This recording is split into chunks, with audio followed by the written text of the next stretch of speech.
Hello, and thank you for listening to another episode of the Hangry Mexican. Today's episode has a guest that has a very successful olive oil import business. Now, you probably just thought olive oil is something you might get at the store. Maybe you're familiar with some of the health benefits, but there's so much more to it. And what about if you want to start a business on your own? For anybody listening out there, I think this is going to be a very special episode for all of you. We talked to Donatella Lopez, and she owns Le Sorelle Imports. And she's going to be talking about olive oil, about her business, how she got started. And although it might be intimidating, I think a lot of you that are interested in maybe starting your own business, or going into a venture, maybe just something on the side, maybe a hobby, this might be really interesting to hear and hear what she has to say. So let's get started. DJ, roll that music.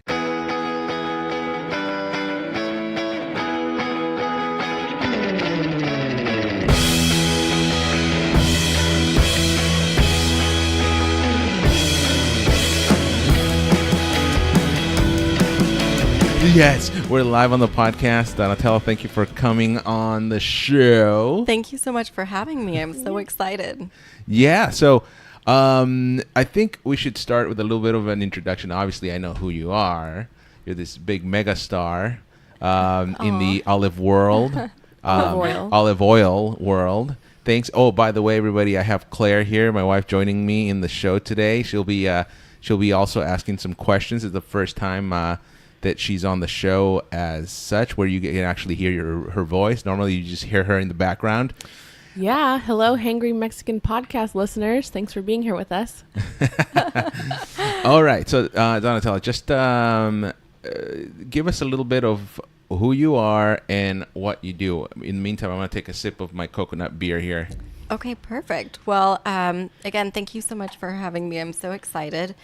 And what I do, I'm based out of Santa Barbara, and I have an olive oil import business. We don't have only olive oil, but we have other gourmet spreads as well from southern Italy, Puglia specifically. It's where my mom was born and raised, and where we spent our summers with our grandparents. So I think it was in 2012. We were in Puglia, Italy for a family reunion. Actually, it was my nephew's baptism. And we were at his party at my uncle's estate, and he actually had some wine that I just had this idea come to me, and I thought I have to import this wine and sell it in California. Well, we ran into lots of roadblocks there. Importing wine is pretty challenging. But what I did decide to do is I thought, well, why not olive oil? Puglia is actually the region that produces the most olive oil out of any other region in Italy, which is, most people think it's Tuscany since they export so much, but actually Puglia is the main producer. So we started there, and we feel so excited that now it's been going on. It's 7 years that we've been doing this, wow. So a long time. And here we are. We've got our olive oil in our spreads, and we actually are starting to do some supper club events in Santa Barbara as well.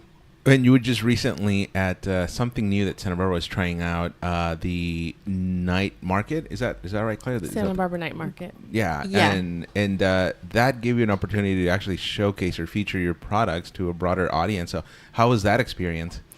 It was amazing. The feedback that we got was really incredible, mostly because we didn't realize so many people had actually traveled to Italy and Puglia and didn't really know where to find the products here. So that was great to know that there were quite a few people who have traveled that region, which is exciting since it's a little bit off the grid. And again, I think people were really surprised. They loved the product. I think we basically sold out of everything at that event. So... Oh, wow. It was really, really fun. It was fun to share. It's always fun to share foods with friends and new friends. And I think that's what Pulia's tradition is all about, is sharing food. You know, it's a way of love at the table. Would you say you're bigger, you identify more with your Italian side of the family? Or? Absolutely, yeah. My mom, the Italian one, definitely raised us 100% Italian. The Italian way. We spent every summer with our grandparents there. We have a very extensive family, so we got to see them every summer, and definitely that's a part of who I am today. Wow. No, that's amazing. Now, I know very little about marketing or how this importing business works. Can you explain to me just a little bit about the any obstacles that you face? Because I'm assuming, just based on having it be imported from a different country, that product might cost you more than what you're selling. I don't know. I'm probably wrong here, but maybe you can explain to me how that process works. Sure. Actually, the cost isn't as high as you would anticipate it to be. These all come in via ocean freight. So there's ports nearby Puglia, so these are transported to that port, and then from there, they're brought over to Los Angeles. So. Mm-hmm. And Claire actually is stepping out right now because I think we have the maintenance guy coming in and checking on our washing machine. The washing machine has been leaking for a little while, so we're trying to figure out what the problem is. So while she's taking care of that, we'll continue on with this podcast. Eventually, she'll come in. The olive oil, I mean, the bottle is so beautiful. I'm just looking at it. Do you have a say in the design that goes on the bottle, or is this just how it comes? Yeah, so this comes from the DeCarlo estate. What we have here today is our basil extra virgin olive oil. It's probably our most popular of our flavored. And what makes our flavored one so special is that the basil is grown on the same estate as the olives. And the basil goes right into the mill with the olives. So all the essential oils are extracted at the same time. Most flavored olive oils have essential oils added to them. So this here is a very different process. We also have lemon and mandarin in that process too. The whole fruit goes into the press with the olives. So it's super fragrant and it's super flavorful. One unique fact about that too is when an olive oil has added essential oil to it, the flavor is actually flat. It's just a fragrance that you get from it. Whereas this, it's full of flavor and has a really beautiful fragrance.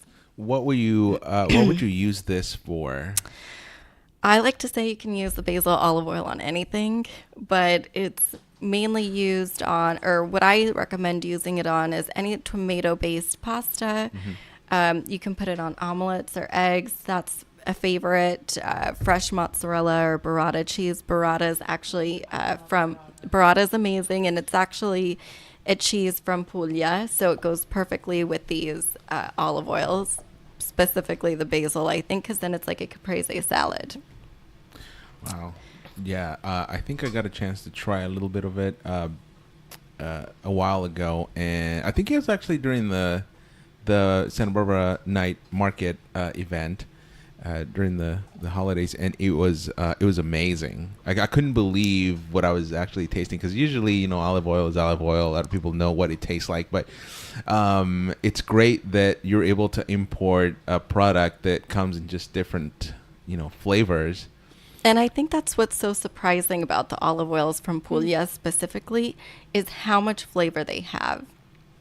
There's over 500 varietals of olives in Italy alone, and some of the most flavorful olive oil varietals, specifically the Coratina, which is the one that DeCarlo has, is the most intense out of all the olives that there are. And so you get that nice bold flavor, and it's offset a little bit by the basil as well. So it's a really nice, well-balanced olive oil. And again, one of the unique things about Puglia is that there's 75 million olive trees in that area. So you get so much variety, both in terms of the actual varietals, but the flavors as well. I was wondering if you can just talk to us about the name of your company and just describe the meaning and how you chose that name. Yeah, so Le Sorelle actually means the sisters in Italian. And we came up with that name because that is who my sister and I are. We're sisters, and it's a family business. It's definitely something that is very meaningful to not just us, but all the generations, before us. And now my sister has a son. And so I think it really just embodies the whole concept of it being a family tradition. I love that because it's such a family thing. I really like hearing that. And I was curious too, who are your mentors in this business? Because you need help along the way to do something like this. Absolutely. I think my main mentors here in Santa Barbara, I would have to say the best mentor I have is from a program called SCORE in Santa Barbara, and it's free mentorship for business owners. And it's the mentors that are there are people who have built companies similar to yours and have, successfully either sold or retired from their company. So my business advisor, Tom Phillips, he owned and built an import business with his brother and brother-in-law, so very parallel to my sister and I.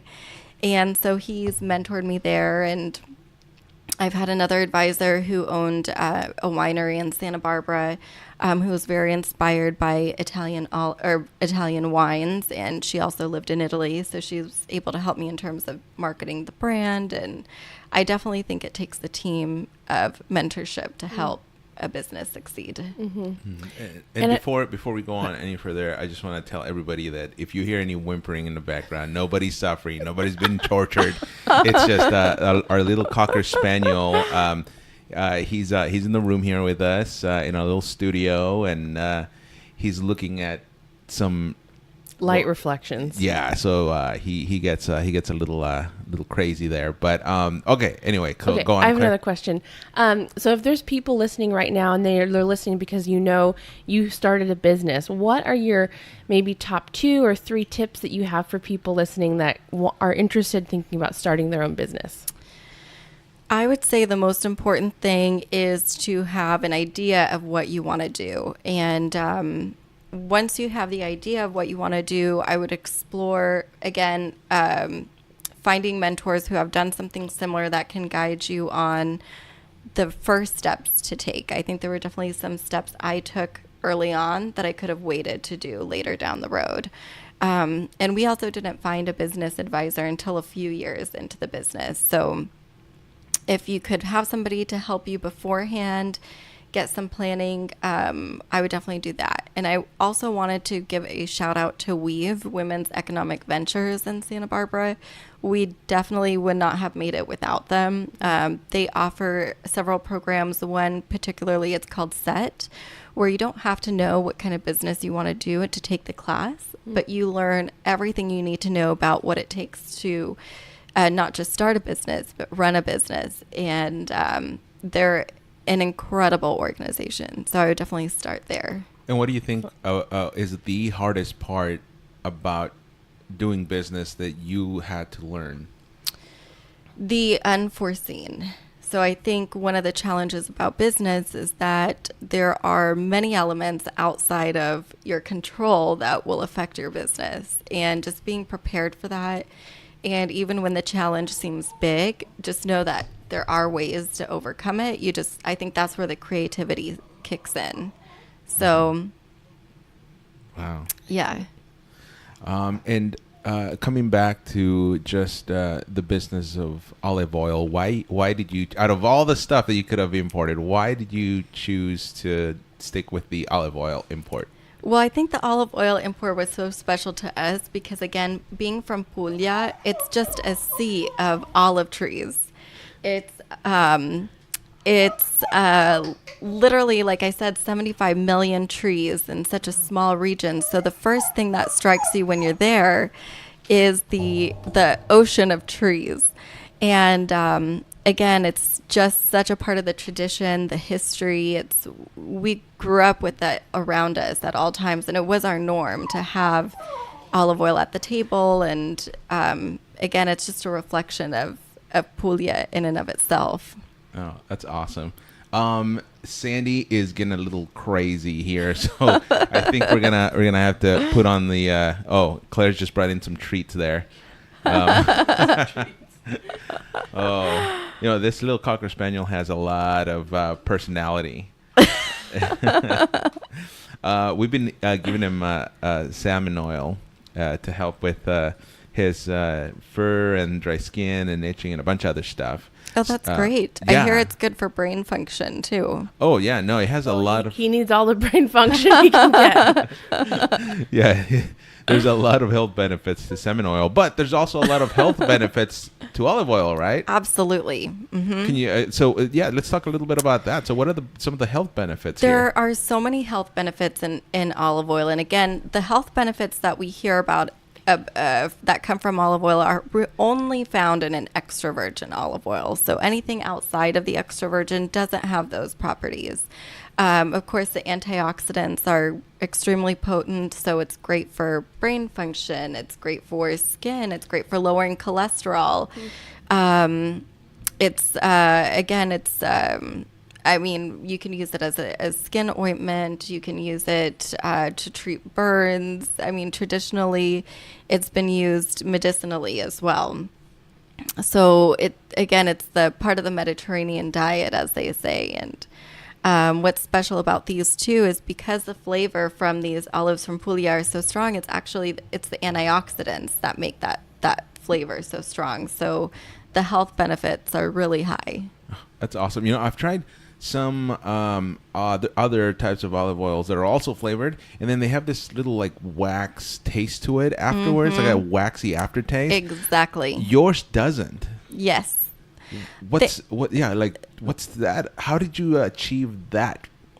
So thank you for bringing that up. That's actually an incredible way of describing it. So many olive oils that you'll try out there have that waxier, like I call it almost tastes or smells like a crayon.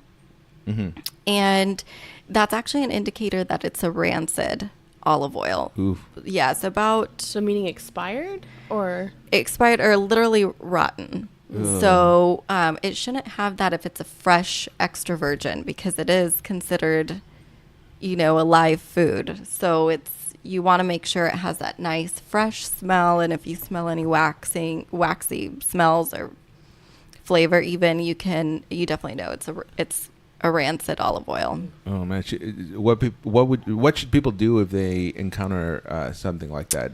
Is it going to harm them if they consume it, or should you just throw it out and be on the safe side? I would just throw it out. I mean, it's not going to harm you, but it doesn't have any of the health benefits that you're looking for, which would be, it's great for your heart, it's great for your brain, it's great for lowering cholesterol. It's definitely something you want to keep in every meal, I think. Mm-hmm.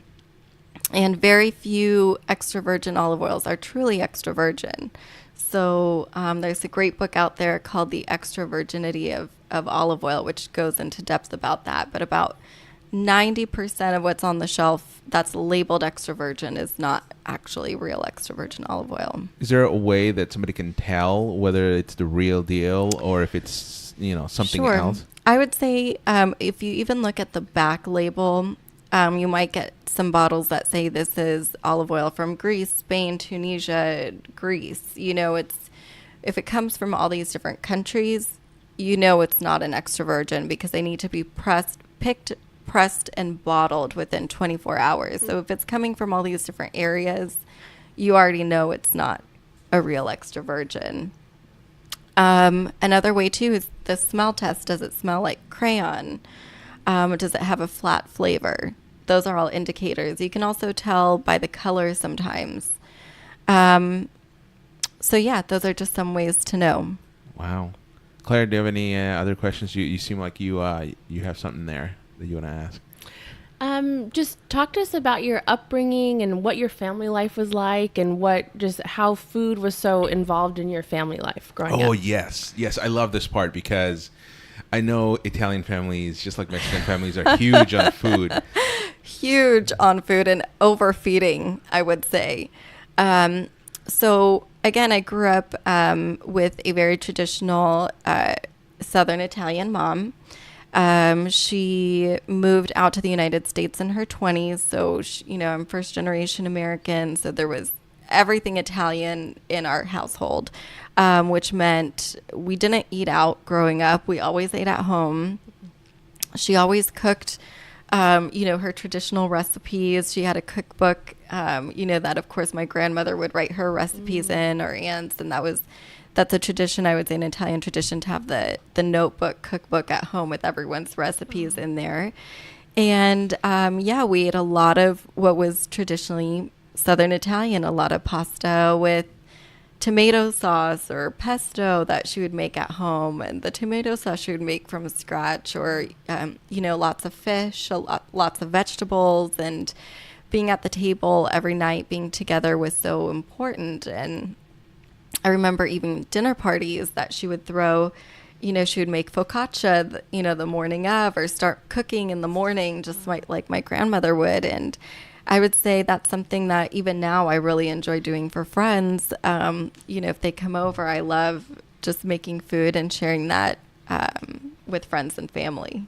What's your favorite go-to dish that you just absolutely love? You have it nailed down, you know how to cook it and make it with your eyes closed. So there's two. One is my mushroom risotto, and the other one too is my bolognese sauce, which I also learned from my mom. And I think those are my two go-tos. And I also had Donatella's salmon one night when we lived together, and that was really tasty. Yeah, that was a lot of fun. Memorable dish. And of course, wine. Yes. At the dinner table. So, are you a big fan of red or white? I think now that we're going into summer, I'm drinking more red, but I do like the full-bodied, I'm going more into white, but I love the full-bodied reds, which again are very typical Southern Italian, to have the bold, big flavored wines. Just like the olive oils in the south of Italy are very bold and have a much fuller flavor. So at home, growing up, you had all these meals and cooked. Did you learn how to make them? Was your mom inviting you into the kitchen and showing you how to do things? Yes. Because in my household, I would always get kicked out of the kitchen. So I had to learn how to cook later in life. But how was your experience? Yeah, I remember my mom would pull up a chair next to her in the kitchen, and I would stand on the chair and help her, prep food on the countertop. And then, she would teach me how to put meals together. And I remember the first thing she taught me was just the basic tomato sauce, which I think I had nailed down by the time I was maybe in 6th grade. I would make that, after school for myself. But my mom taught me from a very young age. And I remember even helping her make focaccia when I was 4 or 5. And it was just something fun that we all did together. My sister as well. We would all be in the kitchen. Wow, that's awesome. So it was a very tight-knit family that you had. Yes, very tight-knit. And even when we would be in Puglia in the summers, of course, my grandmother would be in the kitchen, and her sister, or she had 2 sisters, which would always be there during the summers too. And then my mom, my sister, and I. So it was all a lot of fun. Wow. And you said you grew up here in the United States. Mm-hmm. Did you ever spend, in my example, every time that school was out for the summer, because in the U.S., for anybody listening here, you get I still think you get 3 months off, right? It's been a while since I've been to elementary school, but during these 3 months that we'd be on vacation from school as kids, we would go and just live in Mexico for the summer.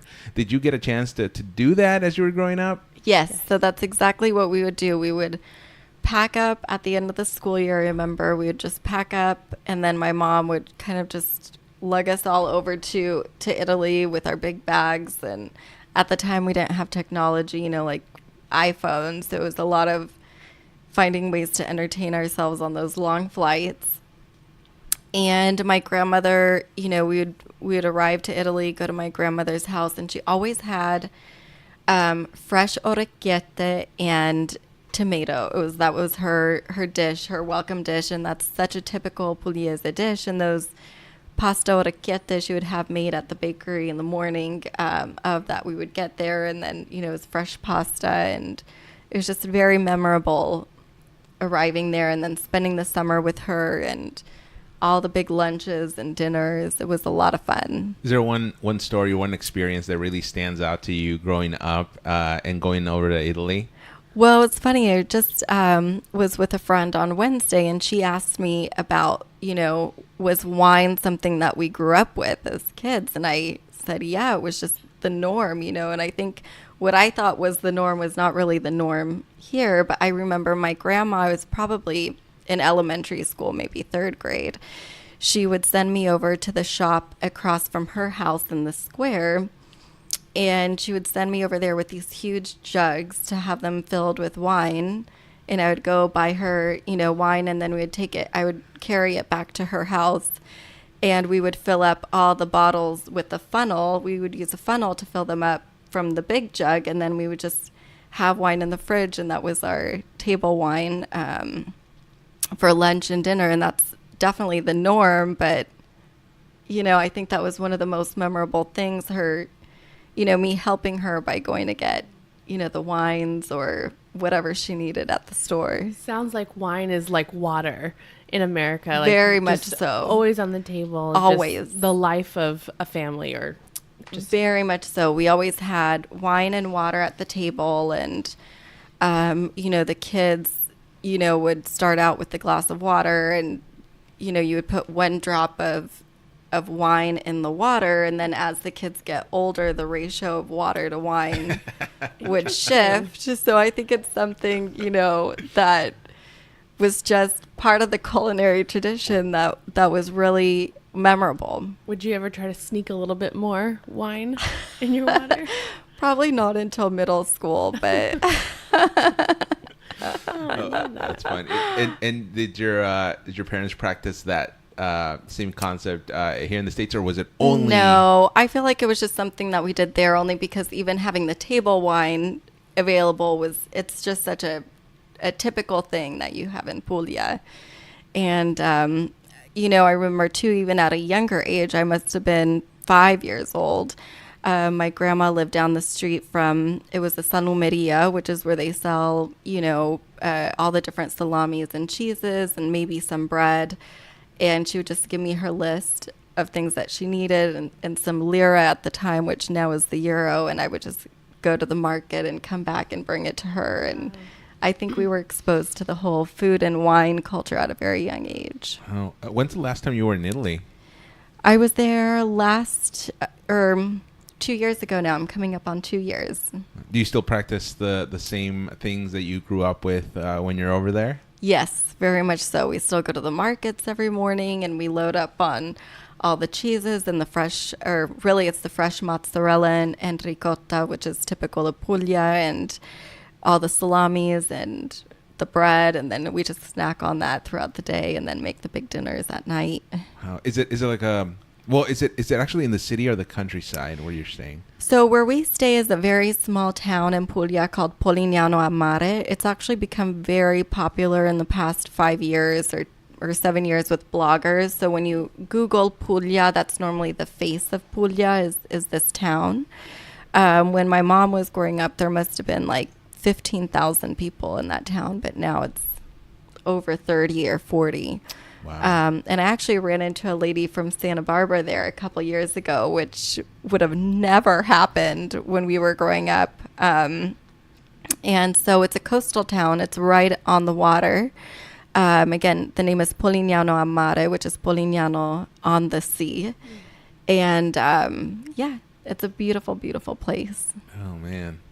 So I want to visit it now. Yeah, you've got to visit it. Yes, Oscar, I agree. You want rings, you want cars, you want trips abroad. She wants it all. Exactly. We actually just celebrated our 1 year anniversary.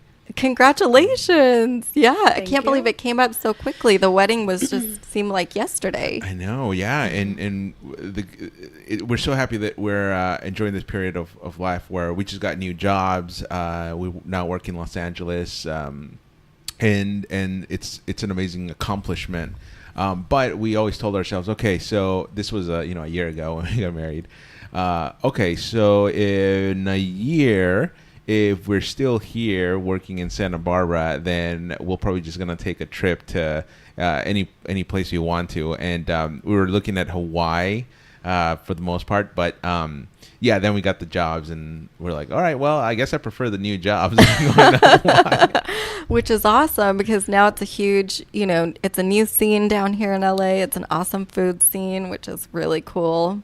There's a lot to explore here. Yes, I'm curious. What has had your business like opened up doors to like different events, festivals? What type of new things have you been able to do because of the olive oil and spread business? So, well, in terms of our business, last August we did a pop-up dinner. I just thought, okay, what can we do? We had a tough year in Santa Barbara last year, but I thought, okay, why don't we try this just to show people how to use the olive oil?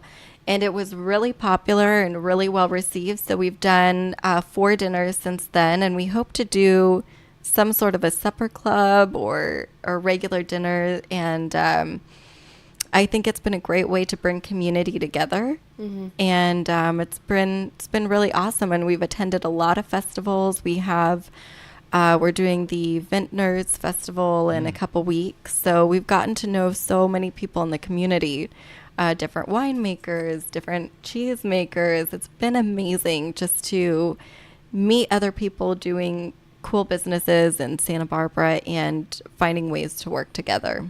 And have you traveled a lot, or do you travel a lot as part of your business and what you do?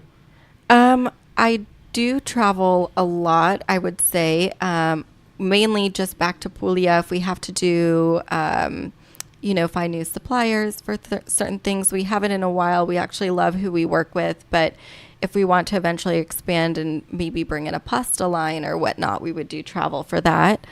I did travel to Chicago last year for the National Restaurant Association, which was awesome because, again, you get to see a lot of people there and people from across the whole world doing different things in the food industry. And also there's the fancy food event in San Francisco in the winter, and there's the fancy food in New York in the summer. And that's something I feel like everybody should experience because it's probably the best gourmet food expo out there. We'll write that down, Oscar. Yeah. We'll go to that. Yes. No, I love food festivals. That's one of the reasons why I actually love being in the LA area and working there. I mean, eventually, right now, we're in beautiful Oxnard, but we're going to be moving to LA, and it's precisely because of all the awesome restaurants that are out there, Yes. the culinary experiences. I love it. It's awesome. Is there a particular part in LA that you like, that you would recommend us to go visit? I would say there's great restaurants in the actually in West Hollywood, Beverly Hills area. I would say those are the areas, mainly West Hollywood. If I remember well, there was quite a few great Italian restaurants there. That's awesome. We'll have to check it out. Yeah, Santa Monica too has great places. So yeah, we were looking into maybe making that our next home, but we'll see. The prices, I don't know. We'll see. We'll see what happens. We definitely want to own at some point. Yeah. So we want to, save up that money. Uh-huh. Yeah, I know we've been through some hardships in the past, but with you and your business, when you first started out, what were some of the hardships that you faced, and how did you overcome that?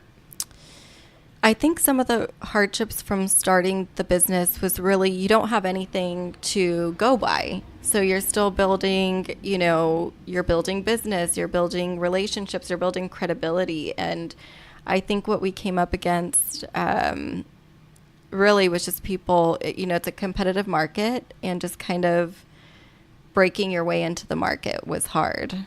But, actually, I would say the hardest part of our business was figuring out the whole import logistics.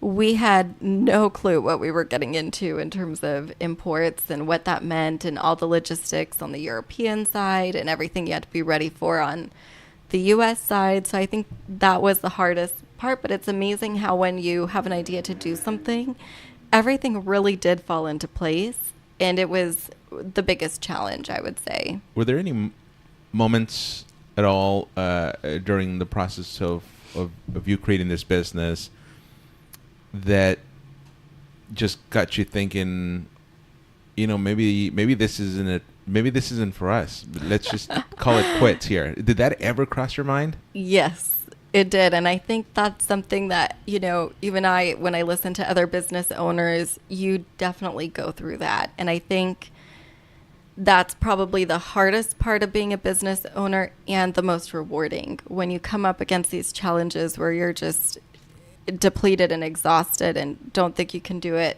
anymore, but are able to push through it and see the results on the other side and know that you've done it and that you can keep going and that, successes are on the other side of that. I think that's the most rewarding, and it's definitely, you definitely come across those moments. And when you were first starting out, you were working full time still at a traditional job, if you will, while Correct. still trying to run your business? Yes. So I was doing that when I first started the business in San Diego. I was actually working about 30 hours a week at a yoga studio. So it was a pretty laid back job with a lot of time to do computer research. And that was critical at the beginning. And then when I moved out here to Santa Barbara, I did go back to work full time. So it's a journey, but it's a hustle and it's rewarding. It's like, a baby almost. You put a lot of time into caring for it, and it's got a life of its own. So when you and your sister decided that you were going to get into this business of importing olive oil and selling it here in the States, what was the reaction of your parents? Were they supportive, or were they a little worried that you might not, have the help that you needed? I think they were like, they liked the idea, but I think they were like, what are you doing? So they were definitely trying to keep me focused on, the plan B career plan, which was, stick to your corporate life and, that. But I think as they've seen the business evolve, they're more, they see it now and they're really excited about it. And, they love it too. And I think it's just, parents want the best for you. And I think it's hard, it is a big undertaking, but when you come up with the idea, you're so excited that you don't really get what you're going into. So that's a good thing. Yeah. Yeah. Well, I was just curious if you could tell our viewers where they could find your products. Of course. So we've got all of our products online at Amazon, or on Amazon. If you look up Le Sorelle olive oil, which is spelled Lesorelle, olive oil, you'll find all of our product there. If you're local in Santa Barbara, you can find it at Pure La Fond or Montecito Grocery, and it'll be in more retail locations. But really, for anyone who's an Amazon buyer, you can buy it with your Prime membership. So it's easy to find.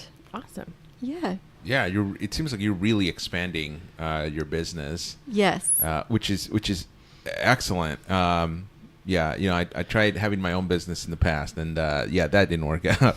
So I know that it's super tough. I read somewhere that they usually say that it takes 2 years to get your business really to somewhat profitable stage. Was that the case for you, or did it take a little longer? I think it took longer, and I think I have to say what you said is absolutely true. We unfortunately had all the natural disasters that happened in Santa Barbara last year, which again, we're so thankful to Weave, who they were able to help us with emergency loans during that time. And again, we wouldn't have made it without them. So it's very challenging, I would say. And, because of the setbacks that we've had, and along with many other businesses, I think, sometimes those numbers, it can be 2 years, it can be 5 years. You might have to readjust your business? I mean, we were doing wholesale, working with all the restaurants in town, and now we've gone to all retail. Just we've had to shift our model. So I think you're always come up against challenges, and I think that's the beauty of owning business. So, we went through one business model that we thought was going to work, and then, we had to shift it. So I think it's always evolving. Oh, thank goodness for the digital age where you can market yourself Thank online. goodness. Yeah, it's been a lifesaver. Yeah, because I'm just thinking, like, how would you have pulled this off, like some 20 years ago? Right. When there was no... no real social media or no real marketing tools that you could do online. Right. It's incredible what you've been able to accomplish with just, is it just you and your sister that are running this business? Correct. Yeah, it's just us. So yeah, it's been awesome. And I think it's a lot of fun too, because ultimately it's what we love to do. We love making food. We love sharing food. And so I think this is just our way of being able to share Puglia's tradition with the people that we love. Bringing joy into the world. Exactly. Via people's stomachs. Exactly. That's a little bit awesome. of La Dolce Vita here. Yeah. Well, see, then that's the one of the reasons why I created this podcast, because I always think that the best conversations come over a meal or a beverage. So no, it's awesome. Now, one question that I had, because I'm really curious about, is you've worked the traditional jobs, and you work here, and you in your business, and you work with family. So do you find it that it's easier or more difficult to work with family members? I think it's a little bit of both, but it definitely comes with its challenges. Definitely, which those challenges working with family can at times be more intense than working through challenges at the workplace, or there's other parts of working with family that make it that much easier, because you have a certain level of trust with them. So I think it's they both have their pros and cons. So that's great. Yeah, I'm just imagining family reunions. If you get in some kind of argument and you go to a family reunion and you're just staring at each other, so you can't get away. Yeah, you'll need lots of wine for that family reunion. No, Claire and I used to work side by side at the same TV station, and it was never difficult. But at the same time, when we would get home, we couldn't really ask each other, well, how did your day go? Because well, you were there 2 feet away. You know how it went. I still asked you, but... Yeah, but see, now it took a whole different turn. Now I feel like it's a little bit more meaningful now when you ask, how did your day go? Because now you really weren't there and you want to see how the day went. Definitely. Definitely. So I kind of feel you on that. I've never actually worked with a family member, but like I said, I've worked in the same job with my wife here, and it was a good experience. I don't know if we'll ever have that again, but we did make a good team while working there. So I know that sometimes working with family members, you make a really good team. You do, and I feel like even at the night market, that was an awesome opportunity for Anna, my sister, and I to work together almost 2 months side by side every day. Was Thursday through Sunday, but it was the most that we've showed up and been there, the same hours, and it was really a lot of fun. So, moments like that are really special and memorable with family. So, did your nephew get involved in the night market, help at all? Oh, yes, he did. He was probably our best salesman at the night market. So he knew all about the olive oils. He was able to talk to everyone about how healthful and tasty it is. So he was awesome. Like, even kids like it, so you need to get this. Very enthusiastic. Yeah, he was awesome. Oh, that's great. Okay, well, let's talk a little bit about the night market. How did that come about? Did somebody approach you out of nowhere, or like, what happened there that got you involved in this new concept? Right. We were actually approached. I think, again, like I was saying, through the festivals, you meet the whole community of business owners and food and wine industry people in Santa Barbara. So one of the organizers from the night market knew us from those circles of the festivals and business networking. And so she approached us, and that's how it all started. But there was a gentleman who put together the whole concept and pitched it to the city. And what he did was so, I think, revolutionary for Santa Barbara. I think people, a lot of locals were kind of missing an element of coming into downtown and coming together as a community. So that was really awesome and really healing, I would say, after the year prior's holiday season. Mm-hmm. So it was really, really great. And we're scheduled to do it again this year. They're planning on actually expanding. Is that breaking news? I think you just broke news. Yes. So definitely stay on the lookout for Santa Barbara's Night Market 2019. Awesome. In the same location or different? Yes, the same location. They say it's going to be bigger this year. Oh, So wow. it should be really exciting. Wow, folks, you heard it here first. I'm sure of it. In the Hangry Mexican podcast. Oh, yeah. Well, this episode's going to be going in early May, actually. Oh, so, perfect. Yeah. So we're gonna have the news here. Oh, Great. man. Awesome. So again, I think it was really amazing, and I think there might, maybe look into expanding it to other cities. So maybe we might be seeing one in LA in the future. So that would be awesome. Oh, yeah. I will help out with anything you guys need. Oh, and you know that. awesome. I could Thank be a you. sales girl. I'll be the tester. Yes, perfect. Now, I would think doing business in Santa Barbara or being based in Santa Barbara is harder than most places. Mm-hmm. Is that the case for you? And if so, like, why are you in Santa Barbara? Do you think you'd ever move out your operations out elsewhere? I definitely think it'll be moving out towards LA. But I actually think Santa Barbara was the perfect place to start a business. It's such a great community in Santa Barbara. So you meet people rather quickly who then, through word of mouth are able to introduce you to other people. And then, your business has an ability to grow quickly in Santa Barbara. And I think that was one of the benefits of starting a business there. It's great. I'm glad you said that. Because I know a lot of people, they might be looking into starting their own business. Not me, but people I know. And also countless of other people that might be listening to this podcast.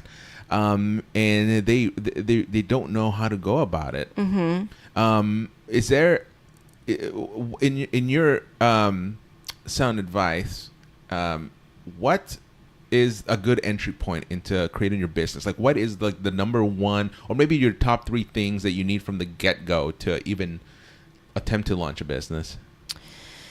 That's a big question, but I would say if you have the idea, just the biggest thing is just start somewhere. Mm-hmm. So many people get stuck on, do I do it? Just start. I started by just getting an EIN number, which is a tax number essentially. And from there, I formed the business, and that gave me motivation just to take the next steps. Again, if you can find a mentor, SCORE is a great program that's free, completely free, and has incredible advisors. We can't say enough about Weave. They've been amazing throughout the years. Those are all places where you can start once you have the idea to create a plan. And I would say, be open to shifting from your original idea. And I think that's something that we had to be open to, was we went into it with a certain idea, but that can always change. And sometimes what you really want to bring to the table is not what people want. And you have to listen to your buyers and your customers and tailor to what their needs are. Has anyone ever come up to you and said, oh, I wish you could import this? And would you do that? Yes. So actually, we got a lot of requests at the night market. That was awesome because we got in front of so many people. They wanted a spicy olive oil. So ooh, that's a good one. That was really high in demand. And we're really excited that we actually got our shipment in with the chili extra virgin olive oil. So that'll now be available to everybody. And it's another awesome. Breaking news. Another breaking news. You are just full of breaking news today.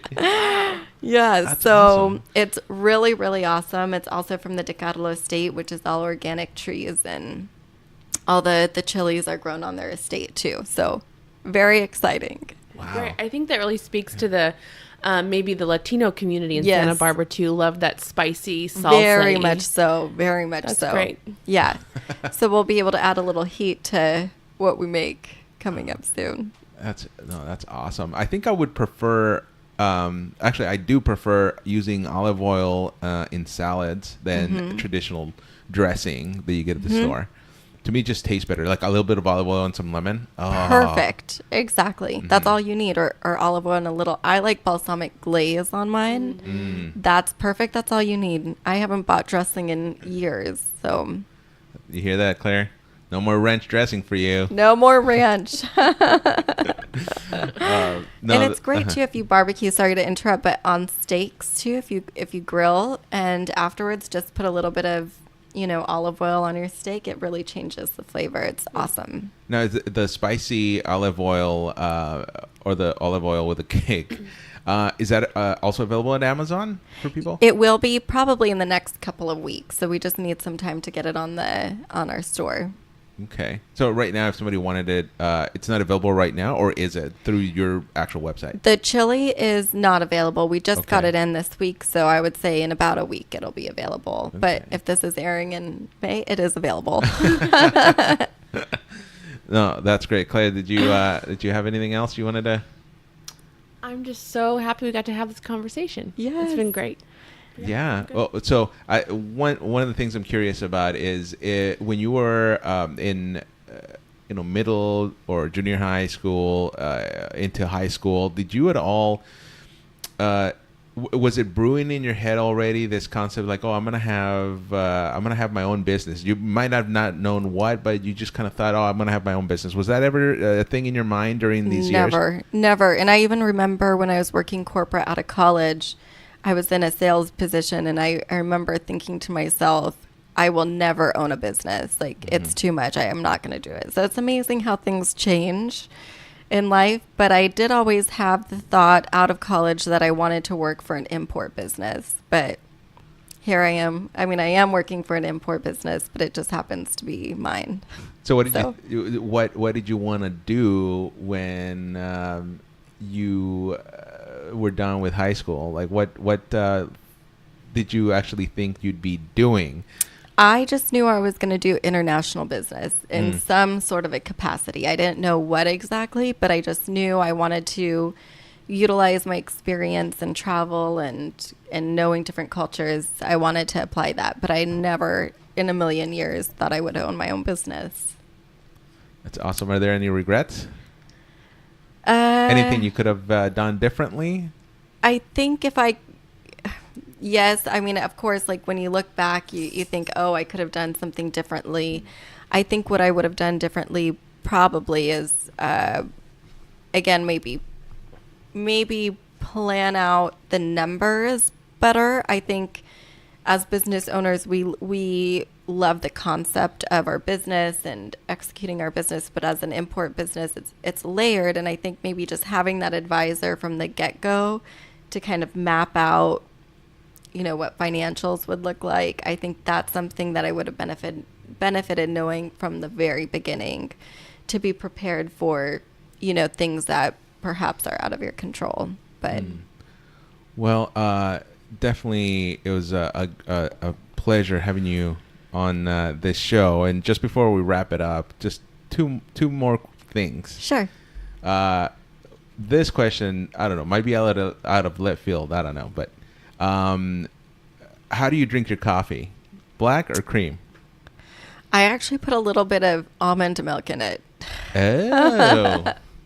I know it's not very traditional. My mom's not very happy about it, but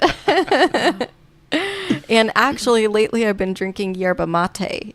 So I've taken a small cleanse from coffee, which my mom still doesn't understand that either, but We got to meet your mom. yeah, She yeah, sounds she'll have awesome. some things to say about that. But yeah, I love my coffee with a little bit of coconut cream in it, or that or sounds almond good. milk.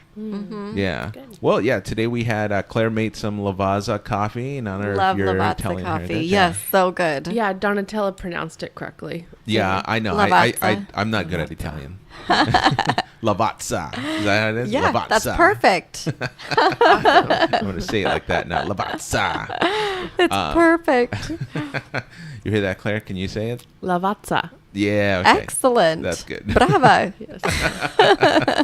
Yeah, I think there was a time in my life when I really wanted to learn Italian, and then I went the French route. So then I started taking French, and I really only retained like the basic. I took like 3 years of French in high school, and I only retained a little bit of it. Yeah, such a small portion. And then with Italian, I kind of understand it. Yeah. Just because it's close to Spanish, but I just can't really speak it. So I kind of know what people are saying. I just can't say it back. So, but there was, and I don't know, I might still do it. Italian is one of those languages that I really want to learn too. And French was great and everything, but it was probably a bigger challenge. It's like Portuguese, Italian. These are languages that are closer to Spanish, so it's easier for me to understand it. Don't they call them the love languages? Yeah, I think so. The romantic. Yes, the romantic. Yeah. Oh, well, Something that like explains my whole personality then. Yes, definitely. And then I guess I just want to end this podcast. I usually end the show with my guests' biggest pet peeves. So, Yes, I can give.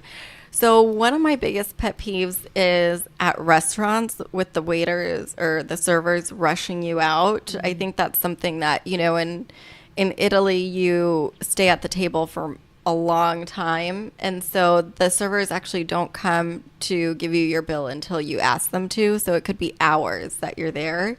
And I think the whole is everything okay, are you okay, do you need it, it's very irritating to me, but people need to sit down and enjoy a little bit more and not be in a rush to get to the next place. Yeah, no, I totally feel you. I like the feeling. Well, whenever I go out, it's whenever Claire and I go out, I should say.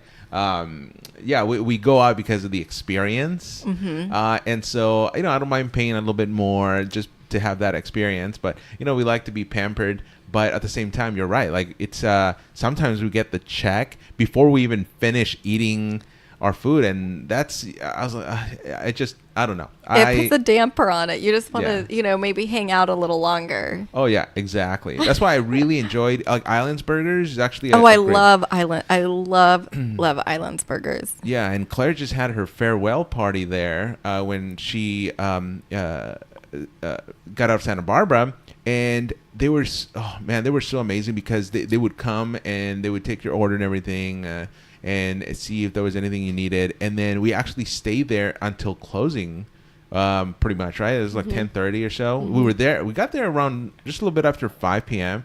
And so we were there for a long time, and there was no point in time when the servers would come out and say, "Yeah, so we have another party coming. Yeah. Can we move you inside?" When it was dwindling down, they just let us be, and that was amazing. Yeah, it really changes the experience. That's awesome. Okay, well, Donatella, thank you so much for joining us on the show. Thank you so much. Yeah, I love being here, so thank you.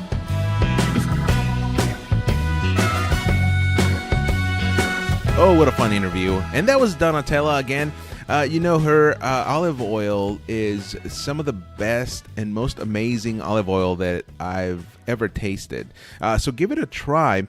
She has a website along with her sister, lesorelleimports.com. And that's spelled LESORELLEIMPORTS.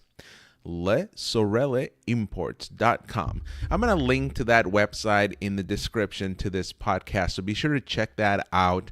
Again, amazing products and an amazing guest.